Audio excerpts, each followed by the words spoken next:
Aunty ए नानी त्यतै माथि आउनु पर्ने आन्टी। यताबाट आउनु।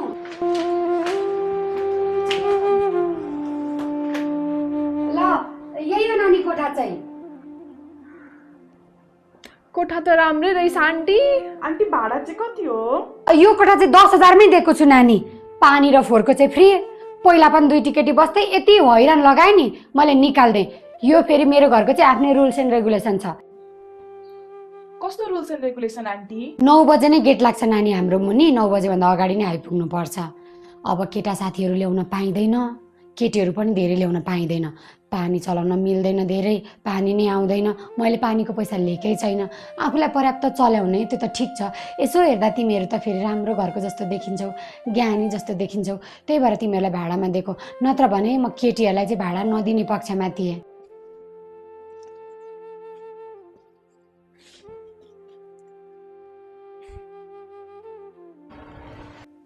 आन्टी तिमी त यही रहेछौ।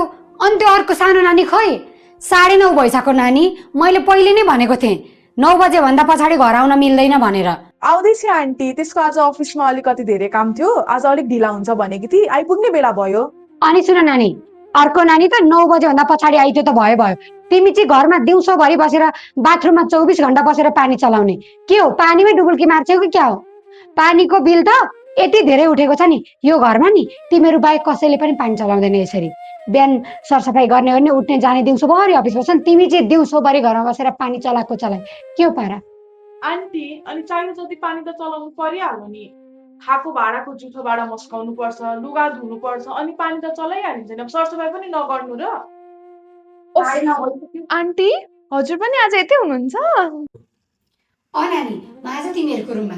तिमी आज कति बजी आएको छौ? घडी हेर त। आज मात्रै हो र जहिले तिमी यस्तै ढिलो आउने गरेको छौ।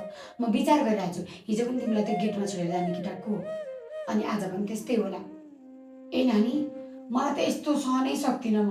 बरु मलाई पैसा नहोस्, कोठा खाली होस् होइन, तर मलाई यस्तो केटाहरू लिएर आउने, कोठामा लिएर आउने केटी मन पर्दैन। यस्ता छोरीहरूले गर्दाखेरि नि अरू पनि बिग्रिन्छन्। मलाई त कोठामा यस्ता केटी राख्नु नै थिएन। यसो हेर्दाखेरि सरिफ लाग्यो, राम्रै परिवारको जस्तो लागेर मैले राखेको थिएँ। नानी मलाई तिम्रो कुरा केही पनि मन परेकै छैन। आन्टी म 2-3 दिन त भयो नि ढिलो भएको। त्यही पनि मेरो हेर्नु न अफिसको कामले गरेर यति ढिलो भएको। नभए त मलाई पनि कहाँ यस्तो ढिलो आउने रहर हो त। अनि मलाई पनि त पठाउ चढी आउन मन लाग्दैन। जुन तपाईँले भन्नुभयो नि त्यो बाइकमा ल्याइदिने केटा, त्यो त पठाउको केटा हो नि आन्टी। यति रातिसम्म अब गाडी पनि लाग्दैन, मलाई पनि अप्ठ्यारो हुन्छ एक्लै आउन। त्यही भएर मैले पठाउ गरेर आएको। अनि जुन तपाईँले अस्ति रुममा भन्नुभयो नि त्यो चाहिँ मेरो भाइ हो आन्टी। त्यस्तो केही पनि होइन। तपाईँले उल्टो सोच्नु भयो जस्तो छ आन्टी त्यो कुरामा चाहिँ। कति दिक्क लाग्यो यार यो घरबेटीले। मलाई त वाक्क लागिसक्यो। अफिसबाट यति धेरै काम हुन्छ, यति धेरै स्ट्रेस भएर आएको हुन्छु। यत्रो राति 9 बजे आउनुपर्छ काम बल्ल बल्ल गरेर। त्यही पनि कोठा आइपुग्यो किचकिच किचकिच किचकिच किचकिच घरबेटीको। म त सक्दिनँ अब यो कोठामा बस्न। त्यसको मात्र घर छ, म त सक्दिनँ हेर। मलाई पनि आज दिउँसो बक्क लगाएको थियो। मलाई त अति भएर मुखमुखे लाग्दैको छ।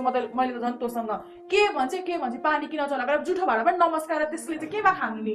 अनि हामी नलाउनु पानी पनि नचलाएपछि? हामीले मात्रै चलाएर त्यसको पैसा उठेको अरे भन्दा पनि के भन्छ यार? धेरै किचकिचे छ क्या, धेरै किचकिचे। अर्को कोठा खोजौँ हामी। छोड्दिम। यसलाई भनौँ हामी गएर भेटिहालिन्छ नि कोठा त। जति भेटिन्छ लाखौँ गर्छ, हजारौँ गर्छ। कति न सस्तोमा भाडा दिए जस्तो लाग्दै होला।